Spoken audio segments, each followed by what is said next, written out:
అందరికీ నమస్సులు.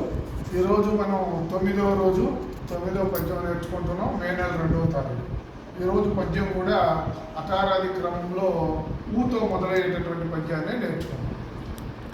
ఉత్తముని కడుపున నోగు జన్మించిన వాడు చెరచువాని వంశమెల్లా, చెరకు వెన్ను పుట్టి చరపదాతి పెల్ల, విశ్వదాభిరామ వినురవేమా.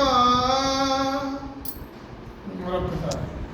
ఉత్తముని కడుపునోగు జన్మించిన వాడు చెరచువాని వంశమెల్లా, చెరకు వెన్ను పుట్టి చరపదాతి పెల్ల, విశ్వదాభిరామ వినురవేమా.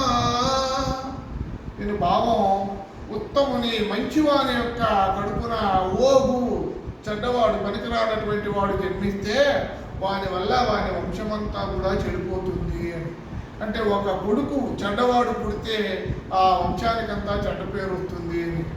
అది ఏ విధంగా అంటే, సంవత్సర కాలం పాటు పెరిగినటువంటి చెరకులో ఒక వెన్ను పైన వెన్ను వచ్చింది అనుకోండి, ఆ వెన్ను వచ్చిన తర్వాత ఆ చెరకులో తీపి ఏ విధంగా తగ్గిపోతుందో, అలా మంచి పేరుతో వస్తున్నటువంటి వంశాన్ని ఒక ఓగైనటువంటి బిడ్డ పుడితే వాని వల్ల వంశం నాశనం అయిపోతుంది అని తెలియజేస్తున్నాడు వేమన.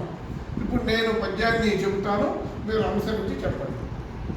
ఉత్తముని కడుపునన్ ఓగు జన్మించిన వాడు చెరచు వాని వంశమెల్లా, చెరకు వెన్ను పుట్టి చరపదాతి పెల్ల, విశ్వదాభిరామ వినురవేమా.